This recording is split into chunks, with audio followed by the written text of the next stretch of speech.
शारदायाः पदाब्जे वै नित्यं यो भ्रमरायते नमोऽस्तु शारदानन्दस्वामिने జ్ఞానదాయినే. ఒకరోజు అపర రుద్రుడిలా ఉన్న స్వామి వివేకానంద తన ముందు తల ఉంచుకుని నుంచున్న స్వామిని చివాట్లు పెడుతున్నారు. స్వామీజీ ఎంత ఉద్విగ్నంగా మాట్లాడుతున్నారు, అంత నిర్వికారంగా ఎదుట స్వామి ఉన్నారు.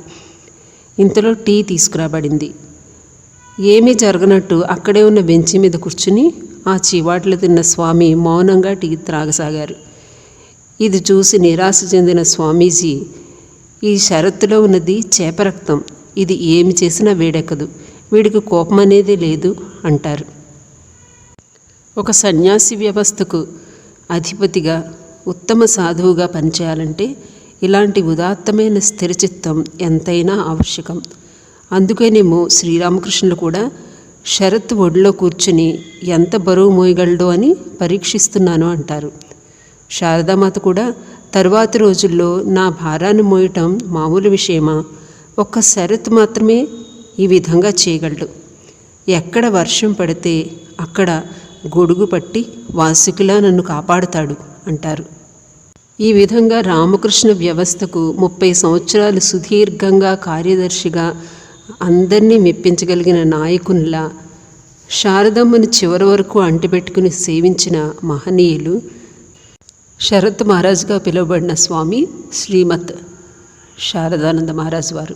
1965 సంవత్సరం డిసెంబర్ 23న గిరీష్ చంద్ర చక్రవర్తి నీలమణి దేవులకు వీరు జన్మించారు. వీరిది బ్రాహ్మణ వంశానికి చెందిన పెద్ద కుటుంబం, బాగా స్థితిపరులు.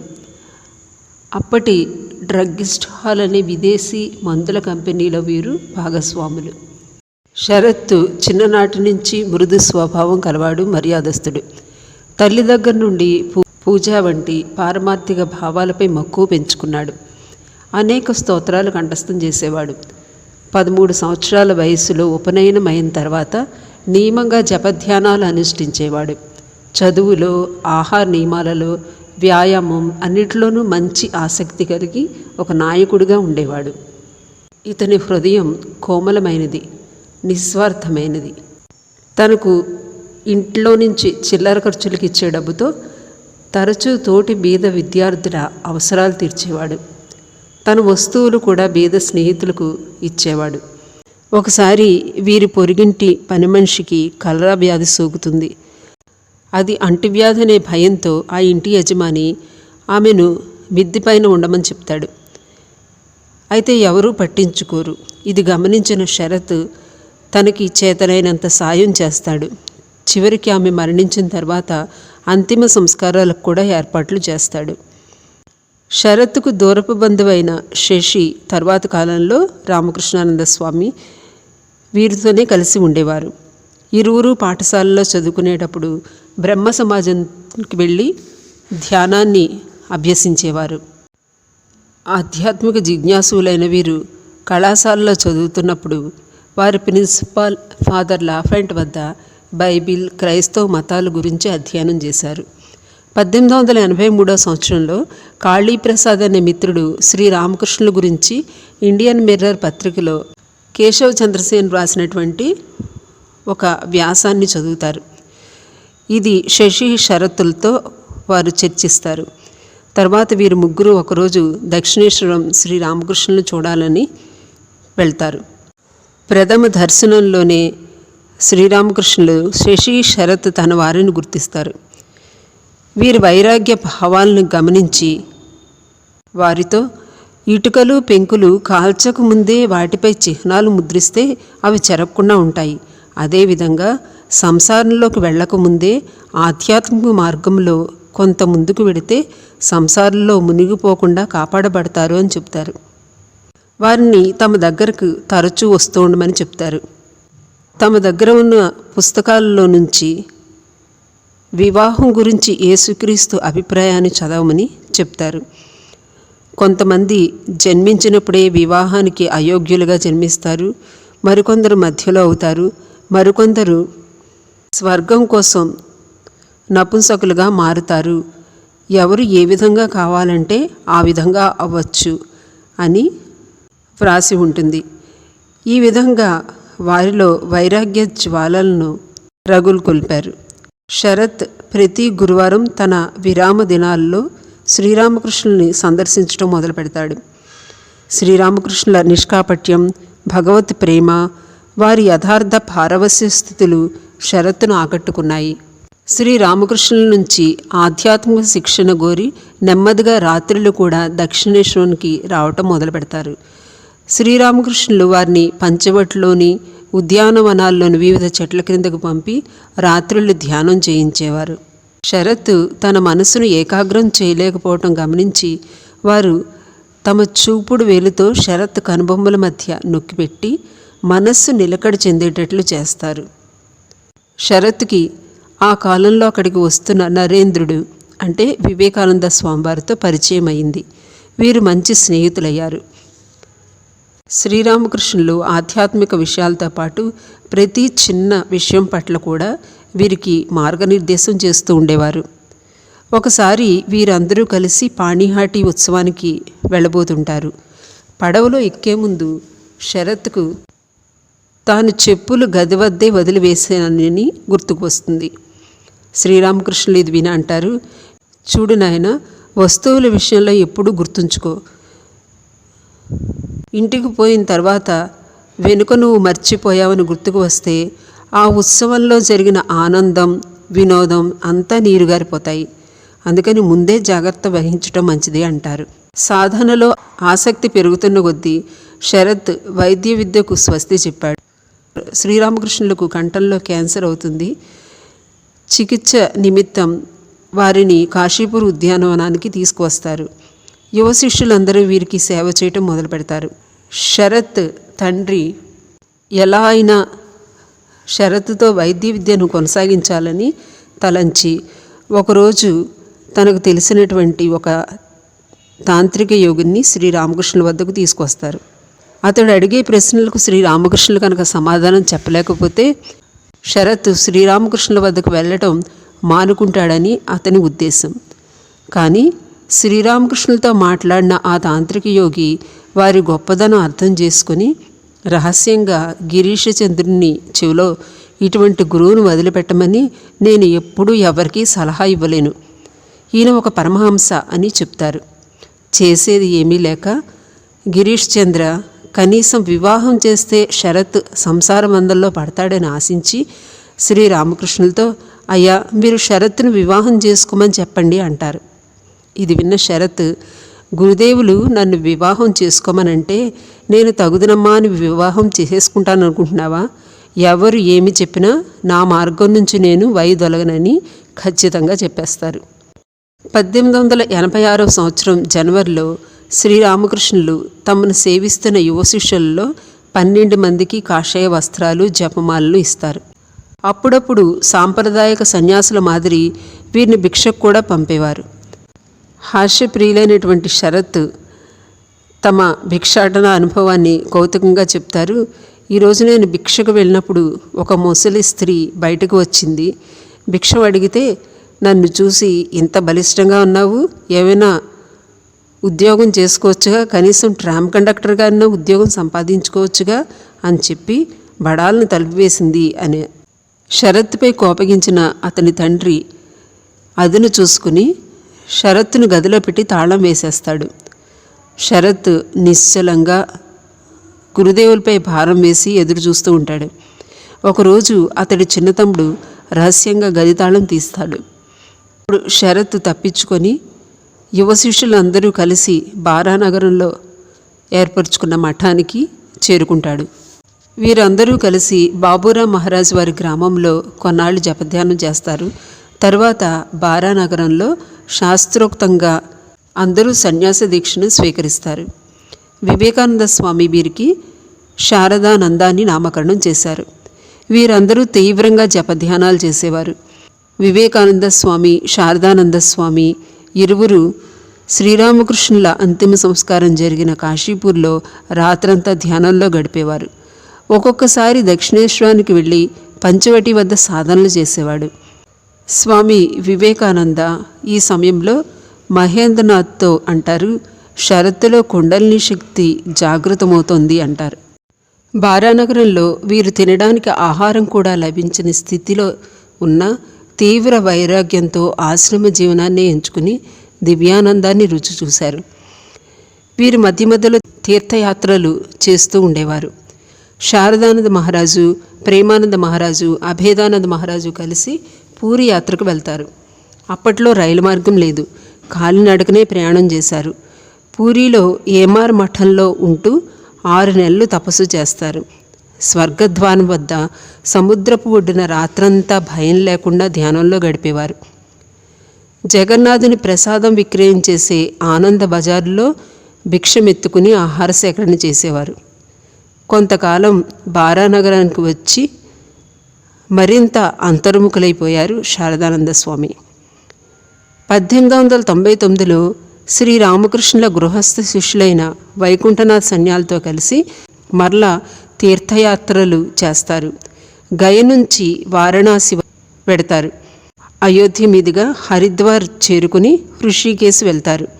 ఇక్కడ ఉండగా వీరు ఒకరోజు అంటారు, గురుదేవుల అనుగ్రహం వల్ల నా మనస్సు నుంచి నన్ను దూరం చేయగలిగాను. మానసిక చంచలత నన్నిక ఎంతమాత్రము భ్రమింప చేయలేదు. నేను కేవలం సాక్షిభూతుణ్ణి. శివరాత్రి పర్వదినాన శారదానంద స్వామి, తుర్యానంద స్వామి ఇరువురు హృషికేశ్కి దగ్గరలో 16 మైళ్ళ పైన ఉన్నటువంటి నీలకంఠ శివుణ్ణి దర్శించడానికి వెళ్తారు. అది ఒక మారుమూల పర్వతం, ఒకవైపు గంగానది, పర్వతం చుట్టూ క్రూర మృగాలు సంచరించే అడవి. వీరు శివుని దర్శించుకుని తిరిగి వచ్చేటప్పుడు దారి తప్పుతారు. సాయంత్రం అవుతుంది. ఇరువురు ఒకే వైపు ప్రయాణం చేస్తే ప్రమాదాన్ని ఇద్దరూ ఎదుర్కోవాల్సి వస్తుంది. ఒకరైనా క్షేమంగా ఉండాలి అనే ఉద్దేశంతో ఇరువురు చెరో మార్గంలోనూ బయలుదేరతారు. తుర్యానంద స్వామి దారిలో ఒక ఏకాంత ఆశ్రమాన్ని చేరుకుంటారు. ఉదయం కాగానే ఆయన ఆ ఆశ్రమంలోని మరొక సాధువుని తీసుకుని శారదానంద స్వామిని వెతకడం కోసం బయలుదేరతారు. వారు చివరకు ఒక పర్వతంపై పెద్ద రాయి మీద కూర్చుని ధ్యానం చేస్తున్న శారదానందను కనుక్కుంటారు. రక్షణ కోసం వెతకుండా ఎందుకు ఈ విధంగా రాత్రంతా గడిపారు అని శారదానంద స్వామిని అడిగితే వారు అంటారు, మరణం అనివార్యమైనప్పుడు ఆందోళన చెందకుండా భగవంతుడి నామం జపిస్తూ మరణించడం మేలు కదా అంటారు. చేతిలో చిల్లిగవ లేకుండా గంగోత్రి, కేదార్, బద్రీనాథ్ వెళ్తారు.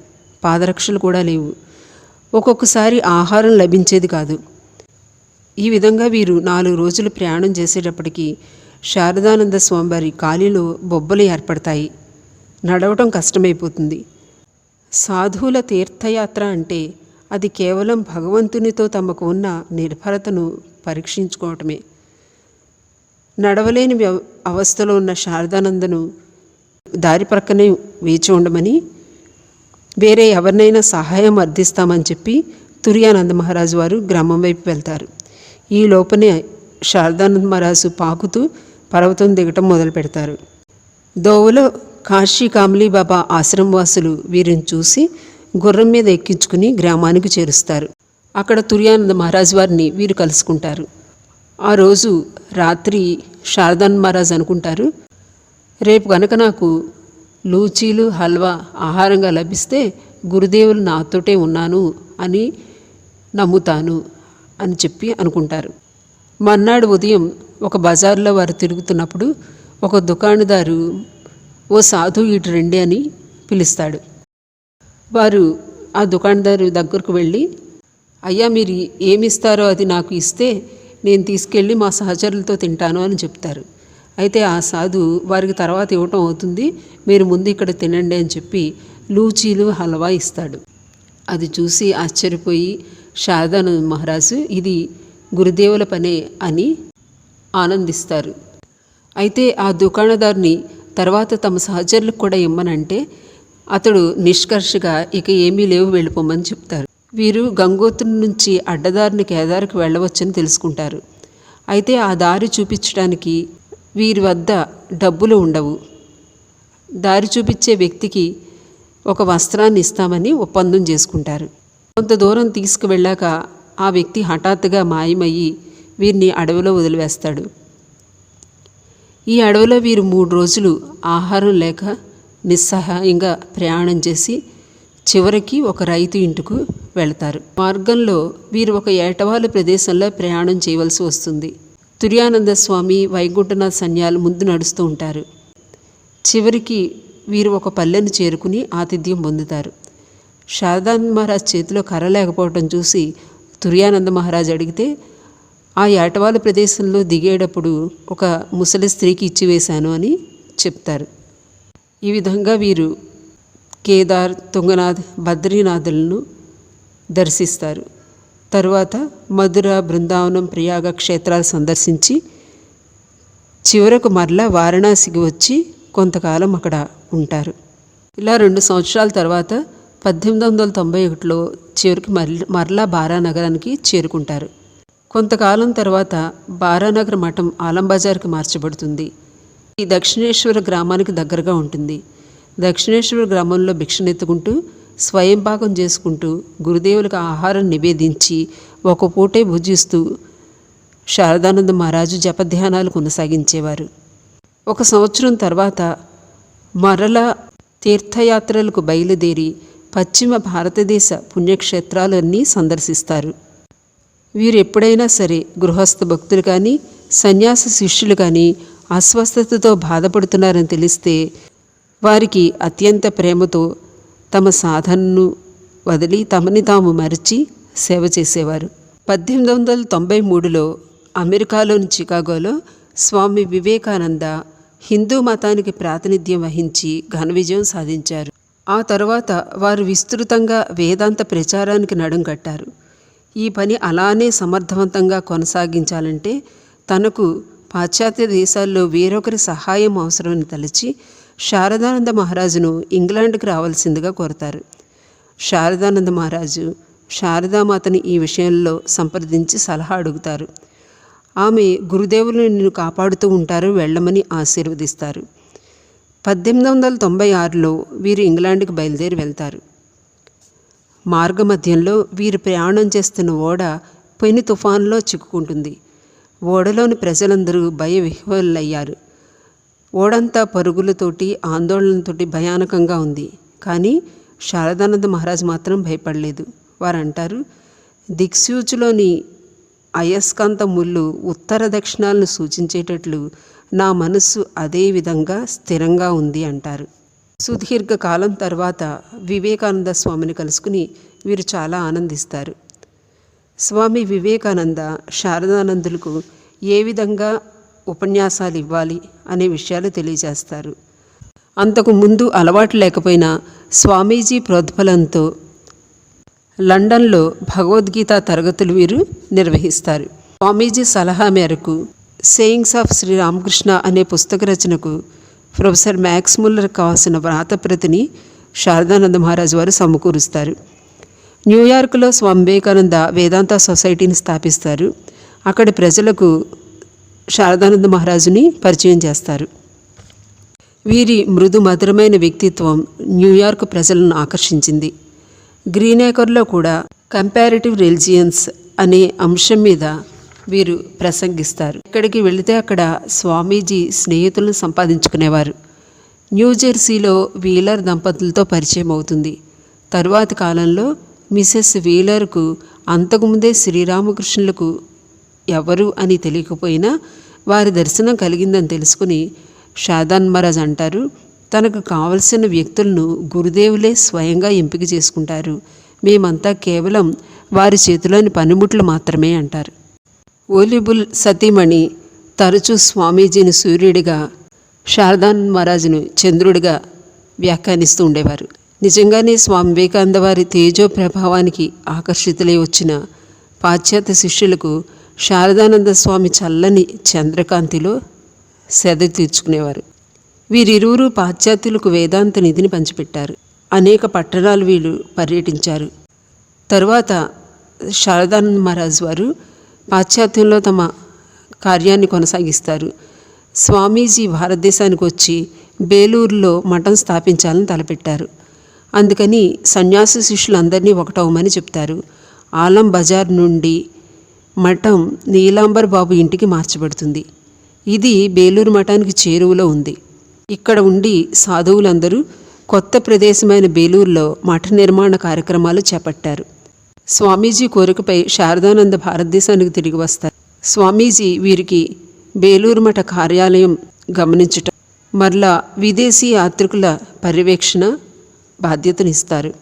అప్పట్లో ప్రబలుతున్నటువంటి ప్లేగు వ్యాధి నివారణ చర్యలు, సహాయక చర్యల్లో కూడా స్వామి శారదానంద మహారాజ్ వారు అత్యంత నేర్పుతో కార్యక్రమాలు చేపడతారు.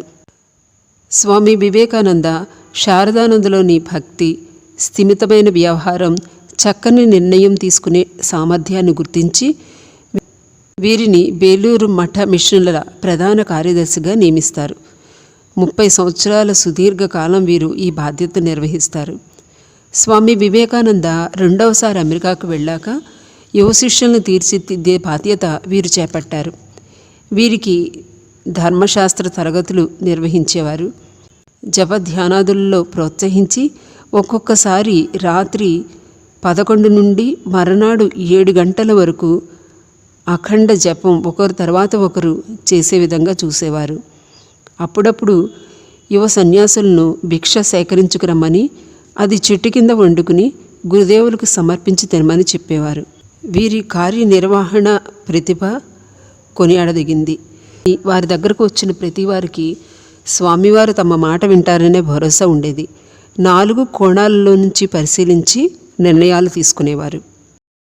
ప్రధాన కార్యదర్శిగా వీరు అనేక సమస్యలను ఎదుర్కోవలసి వచ్చేది. విప్లవకారులైనటువంటి కొంతమంది యువకులు తమ అభిప్రాయాలు మార్చుకుని స్వామి వివేకానందుల సాహిత్యాన్ని చదివి ప్రేరితులై రామకృష్ణ మఠంలో చేరేవారు. ఇటువంటి వారిపై ప్రభుత్వపు గట్టి నిఘా ఉండేది. నిఘాకు వచ్చిన అధికారులతో శారదానంద మహారాజు ఎంతో శాంతంగా వ్యవహరించేవారు. అవసరమైతే వీరి కోసం పోలీసు ఖానాకు వెళ్ళి వారి ముందు నిలబడి సమాధానం చెప్పి వచ్చేవారు. ఇంతేకాకుండా తరచూ విప్లవకారుల ఇంట్లో సోదాలు చేసినప్పుడు స్వామి వివేకానంద సాహిత్యం దొరకటం చూసి బ్రిటిష్ ప్రభుత్వం వారు ఈ ప్రచురణలపై ఆంక్షలు విధిస్తారు. ఇది భక్తుల్లో భయాన్ని రేకెత్తించింది. ఇటువంటి గడ్డు పరిస్థితిలో శారదానంద స్వామి ఎంతో ప్రశాంతంగా, నిదానంగా, ధైర్యంగా ప్రవర్తించి ప్రభుత్వానికి ఏర్పడిన అనుమానాలను నివృత్తి చేయడం కోసం లార్డ్ కార్మైకల్ని కలుస్తారు. వారితో 1 గంట సేపు సంభాషించి రామకృష్ణ మిషన్ యొక్క ఉద్దేశాలను తెలియజేస్తారు. ఇప్పుడు అది వారిలో తాము చేసిన ప్రకటనలను బెంగాల్ గవర్నర్ ఉపసంహరించుకుంటాడు. వీరు ఒక ఆదర్శ కర్మయోగి. ఇన్ని పనులు చేస్తూ ఉన్న ఉదయం నుండి సాయంత్రం వరకు నియమిత జప ధ్యానాలు చేసేవారు. మఠ నిర్వహణ, పుస్తక రచన, విదేశీ శిష్యులను కలుసుకోవటం, ఎవరైనా విశేష వ్యక్తులు బేలూరు మఠానికి వస్తే వారిని కలవటం వంటి అనేకమైనటువంటి పనులు చేస్తూ ఉండేవారు. సంఘంలో ఎవరైనా సర్దుబాటుతనం లేని లేదా అపరిణిత మనస్కులైన సాధువులను ఉంటే వారిని తమ దగ్గర ఉంచుకొని తమ ప్రేమతో వారికి పూర్తి స్వాతంత్రాన్నిచ్చి తీర్చిదిద్ది వారిని సరైన త్రోవలో పెట్టేవారు. ఇవన్నీ చూసిన అమ్మ అంటారు, చూడండి, కావాలంటే శరత్తు దివారాత్రాలు పరమాత్మ చింతనలో లీనమై ఉండగలడు. మీకోసమే ఇన్ని కష్టాలు పడుతున్నాడు అంటారు. స్వామీజీ కూడా ఒకసారి అంటారు, గురుదేవులు తమ కార్యనిర్వహణకే షరతును తీసుకువచ్చారని. సిస్టర్ దేవమాత శారదానంద మహారాజు వారి వ్యక్తిత్వాన్ని చూసి అంటారు, మహోన్నతమైనటువంటి సౌమ్య గుణం, మర్యాద, మన్ననలు ఆయనలో నెలకొని ఉన్నాయి. ఈ లక్షణాలన్నీ ఎదుటివాళ్ల హృదయాలను సూటిగా తాగుతాయి. ఆయనది అత్యుత్కృష్టమైన జన్మ.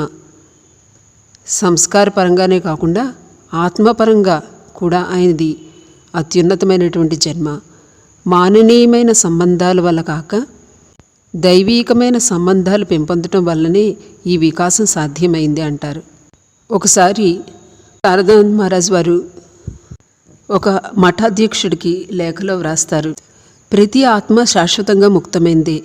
అందుచేత ప్రతివాడు తన జీవితంలో ప్రతి విషయంలోనూ స్వేచ్ఛగా సంచరించాలి అనుకుంటాడు. నిజమైన నాయకుడు ఎప్పుడూ ఎదుటివారి స్వేచ్ఛను నిరోధించడు. దాని బదులుగా ప్రతివాడు తన కార్యనిర్వహణలో సైతం సక్రమంగా స్వాతంత్ర్యాన్ని ఎట్లా ఆనందించవచ్చునో ఆ నాయకుడు వారికి తెలియజేస్తాడు అని. నమ్మకము, ప్రేమే మనిషిని మారుస్తాయని శారదానంద మహారాజు చెప్తూ ఉండేవారు. ఒకసారి ఒక భక్తుడికి వీరు ఈ విధంగా సలహా ఇస్తారు. నువ్వు పని చేయాలి అని అనుకుంటే భగవంతుడి మీద ఆధారపడు. నీ కాళ్ళ మీద నువ్వు నిలబడు. ఇతరులు ఎవరి మీద, చివరకు నా మీద కూడా నువ్వు ఆధారపడకు. నీ పనిలో నీకు సాయం చేయడానికి ఎవ్వరూ ముందుకు రాకపోతే నీ శరీర పరిత్యాగానికైనా సిద్ధపడి నువ్వు ఒక్కడివే పనిచేయడానికి నిర్ణయించుకో. ఆ విధమైన ధైర్యం, బలం భగవంతుడి మీదనే ఆధారపడ్డ ఉన్నప్పుడు మాత్రమే నువ్వు పనిచేయడానికి అర్హుడు అవుతావు. శారదానంద మహారాజు వారు ప్రకృతి వైపరీత్యాలు సంభవించినప్పుడల్లా సహాయ పునరావాస కార్యక్రమాలు చేపట్టేవారు.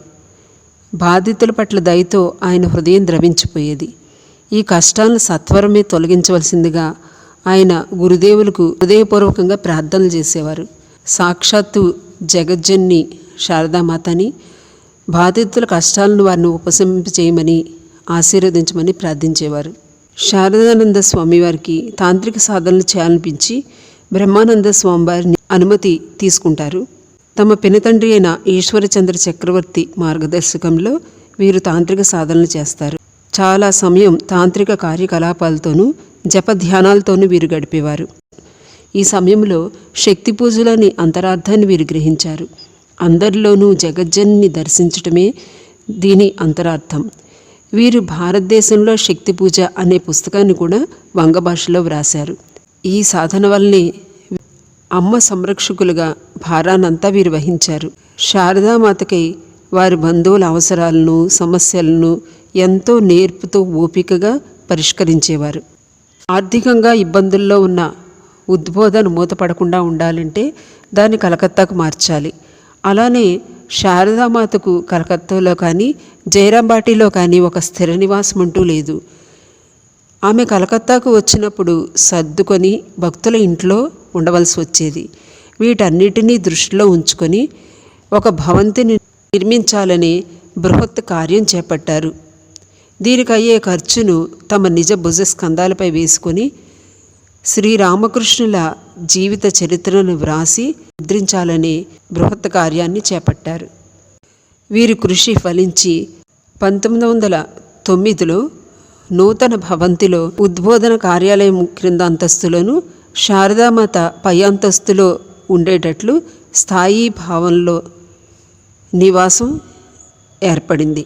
శారదామాత కొరకు జయరాంబాటిలో కూడా వీరు ఇల్లు కట్టించి ఉంచారు. అమ్మ చుట్టూ ఉన్న వారి మేనకోడళ్ళు, బంధువుల బాధ్యతలే కాక భక్తులను కూడా స్వామి చూసుకునేవారు. గోలప్మ, యోగిన్మ అమ్మతో పాటే ఉద్బోధన గృహంలో ఉండేవారు. అమ్మ దగ్గర ఉంటున్న సరళ అంటే తరువాతి కాలంలో శారదామఠం ప్రథమ అధ్యక్షురాలైనటువంటి పూజ్య భారతీప్రాణ మాతాజీ వారి బాధ్యతను కూడా వీరు గ్రహించారు. యోగిన్మ అభ్యర్థన మేరకు సరళకు శారదానంద స్వామి సన్యాస దీక్షనిచ్చి శ్రీ భారతి అని నామకరణం చేస్తారు. బాహ్యంగా అప్పుడే సన్యాస గైరిక వస్త్రాలు వేసుకోని అవసరం లేదని, తరువాతి కాలంలో ఆ విధంగా చేయవచ్చునని వీరు తెలుపుతారు. శారదామాత స్వయంగా షరతు లేనప్పుడు నేను కలకత్తాకి వెళ్ళడం అనేది ఆలోచించలేను అంటారు. ఎప్పుడైనా అలాంటి అవసరం పడితే నేను షరత్తో, నాయన ముందు నన్ను ఇక్కడి నుంచి బయటికి వెళ్ళని, ఆ తర్వాత నువ్వు వెళ్దువు కానీ అనేవారు. శారదానంద మహారాజులు కూడా ఎప్పుడూ నేను అమ్మ ద్వారపాలకుణ్ణి అని ఆనందించేవారు. శారదామాత బ్రహ్మానంద స్వామి మరణించిన తర్వాత ఆధ్యాత్మిక సాధకులకు శారదానంద స్వామి మంత్రదీక్షనిచ్చారు. అలాగే మఠంలో చేరే వాళ్లకు బ్రహ్మచర్య సన్యాస దీక్షలు ఇచ్చేవారు. వీరు అనేవారు, నిజమైన గురువు తన శిష్యుల బాధ్యతనంతటినీ తానే వహించవలసి ఉంటుంది. గురువు తాను మౌనంగా ప్రార్థనలు చేస్తూ, ధ్యానం అనరిస్తూ తన శిష్యుల కోసం తాను పాటుపడుతూ ఉంటాడు. తన శిష్యులందరికీ ఆత్మజ్ఞానం లభించేంత వరకు గురువుకు విశ్రాంతి ఉండదని. ఒక శిష్యుడు శారదానంద మహారాజును అడుగుతారు, గురుదేవుడి గురించి ఎంతో చదివాను, పుస్తకాల ద్వారా ఆయన జీవితాన్ని గురించి బాగా తెలుసుకున్నాను, కానీ ఆయన జీవితాన్ని గురించి ఆలోచించినప్పుడు అందులో నాకేమీ ఆనందం కలగట్లేదు ఎందుకని అని. శారదానంద మహారాజ్ అంటారు, ఏ విషయంలోనైనా మనకు ఆనందం కలగాలంటే అందుకు మన మనస్సు హృదయం రెండు ఒకటవ్వాలి. కేవలం ఒక బుద్ధి నైషిత్యం చేత మనిషికి ఆనందం లభించదు. పైగా కేవలం బుద్ధి బలం మీదే ఆధారపడితే ప్రతి విషయం నిర్జీవంగా అనిపిస్తుంది. గురుదేవుల గురించి చదివింది నీ హృదయాన్ని కూడా స్పందింపచేసినప్పుడు మాత్రమే ఆయన జీవితాన్ని గురించిన ఆలోచన నీకు ఆనందం కలుగజేస్తుంది. అప్పుడే ఆయన నీకు సజీవంగా అనిపిస్తారు. చాలామంది ధ్యానం చేయటం కోసం కర్మలు వదిలిపెట్టి ఏకాంత ప్రదేశాలకు వెళ్ళడానికి ఉత్సుకత చూపిస్తూ ఉంటారు. అటువంటి వాళ్లతో శారదానంద స్వామి అనేవారు, నాయనలారా, మీ సందేహాలు పూర్తిగా తొలగించుకోండి. ఇక్కడ ఎవరైతే నిశ్రేయసాన్ని సాధిస్తారో, అంటే పనిచేయటంలో ఎవరైతే అసంగంతో ఉంటారో అక్కడ కూడా నిశ్రేయసాన్ని పొందుతారు. ఇక్కడ సాధించలేని వారు అక్కడ ఏకాంతంలో కూడా ఏమీ సాధించలేరు. ఆరోగ్యం అంతగా సరిగ్గా లేకపోయినా కార్యనిర్వహణ రంగంలోకి ప్రవేశించాలనే ఆతృత చెందుతున్న వేరొక స్వామితో అంటారు, ఇటు చూడు, నేను నా జీవితంలో విస్తృతంగా పనిచేసిన తర్వాత నాకు జ్ఞానోదయం అయింది. మనం చేస్తున్నదేమీ లేదని, మనం కేవలం పనిముట్లం మాత్రమేనని అర్థమైంది. ప్రతిదీ గురుదేవుల సంకల్పం ప్రకారమే జరుగుతుంది. ఎవరు ఉన్నా ఎవరు లేకపోయినా గురుదేవుల పని ఆగదు. శారదానంద మహారాజ్ వారి ఆధ్వర్యంలో శారదామాత శరీరం దహనమైన చోట ఒక దేవాలయం నిర్మింపబడింది. అలాగే జైరాంబాటిలో కూడా శారదామాత జన్మించిన చోటే ఒక మందిరం నిర్మించబడింది. 1923 సంవత్సరంలో ఏప్రిల్ 19న జైరాంబాటిలోని మందిర సంప్రోక్షణ జరుగుతుంది. శారదానంద మహారాజు చాలా ఆనందంలో ఆధ్యాత్మిక భావస్థితిలో ఉంటారు ఆ రోజు.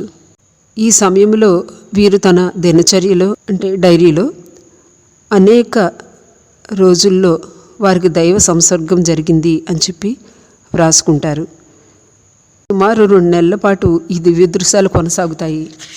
చివరికి ఈ దర్శనాలన్నీ ఫిబ్రవరి నెలలో అంతమయ్యాయి. చివరిగా ఫిబ్రవరి 19న దైవ సంసర్గం నాలో నీవు అని వ్రాయబడి ఉంది. శారదానంద మహారాజు వారు గల వ్యక్తిగా 1926వ సంవత్సరంలో బేలూరు మఠంలో రామకృష్ణ మఠం మిషన్ల ప్రథమ సమావేశాన్ని ఏర్పాటు చేస్తారు. ప్రపంచం అంతటి నుండి అనేక మంది సన్యాసులు, భక్తులు ఈ సమావేశానికి హాజరవుతారు. దీనిలో వీరు రామకృష్ణ మిషన్, దాని గతం, వర్తమానం మరియు భవిష్యత్తు, తర్వాత రామకృష్ణ మిషన్ ఉద్దేశాలు, ఆదర్శాలు మరియు కార్యక్రమాలు అనే 2 అమూల్యమైనటువంటి ఉపన్యాసాలను ఇస్తారు. ఈ 2 ప్రసంగాలు రామకృష్ణ వ్యవస్థకు మార్గదర్శక సూత్రాలుగా పరిగణించబడ్డాయి. శారదానంద స్వామి జీవితం చివరి రోజుల్లో ఆయన ఆరోగ్యం దెబ్బతింటుంది. ఈ వ్యాధులన్నీ పట్టి పీడిస్తున్నప్పటికీ గంటలకు గంటలు జపంలోనూ ధ్యానంలోనూ కాలం గడుపుతుండేవారు. చివరి రోజును కూడా వీరు ప్రొద్దుటే స్నానం చేసి తమ గదిలో 3 గంటలు ధ్యానం చేసి తర్వాత పూజా మందిరంలోకి వెళ్ళి అక్కడ గురుదేవుల చిత్రపటం ముందు, శారదామాత చిత్రపటం ముందు సాష్టాంగ నమస్కారం చేశారు. తర్వాత మందిరంలో అరగంట గడిపి బయటకు వచ్చారు. కానీ మరలా పూజా మందిరంలోకి ప్రవేశించారు. అసాధారణమైనటువంటి ఈ ప్రవర్తన ఆ రోజున చాలాసార్లు జరిగింది. చివరికి శారదామాత చిత్రం ముందు నిలబడి మౌనంగా ప్రార్థించారు. కొంతసేపటికి ఆయన పూజామందిరం నుంచి బయటకు వచ్చినప్పుడు ఆయన ముఖం ఆనందంతో, శాంతితో వెలుగుతూ కనిపించింది. మధ్యాహ్నం భోజనాల తర్వాత తమ దగ్గరకు వచ్చిన ఉత్తరాలకు సమాధానాలు చెబుతూ వ్రాయించిన వాక్యం, తన్ను శరణుజొచ్చిన వారికి గురుదేవులు నిశ్చయంగా పరిరక్షిస్తారు అని. ఆ రోజు సాయంత్రం హారతి తర్వాత వారికి గుండె నొప్పి వస్తుంది. 1927 ఆగస్టు 19 శుక్రవారం కృష్ణ జన్మాష్టమి నాడు తెల్లవారుజామున 1 గంటలకు సన్యాసులందరూ హరి ఓం రామకృష్ణ అంటూ నామస్మరణ చేస్తుంటే శ్రీ రామకృష్ణుల ప్రియతమ శిష్యుడైన శారదానంద స్వామి వారు తుది శ్వాసను విడిచారు. అదే సమయంలో బేలూరు మఠంలో ఉన్నటువంటి శివానంద స్వామి వారికి శారదానంద స్వామి వారి యొక్క మధురమైన కంఠస్వరం వినిపించింది. తారకుదా, నేను కాశీకి వెళ్తున్నాను. ఆ రోజు మధ్యాహ్నం శారదానంద స్వామి భౌతిక దేహాన్ని కలకత్తా నుంచి బేలూరు మఠానికి తరలించి అక్కడ దహనం చేశారు. ఓం అసతో మా సద్గమయ తమసో మా జ్యోతిర్గమయ మృత్యోర్మా అమృతంగమయ. ఓం శాంతి శాంతి శాంతి. హరి ఓం తత్సత్.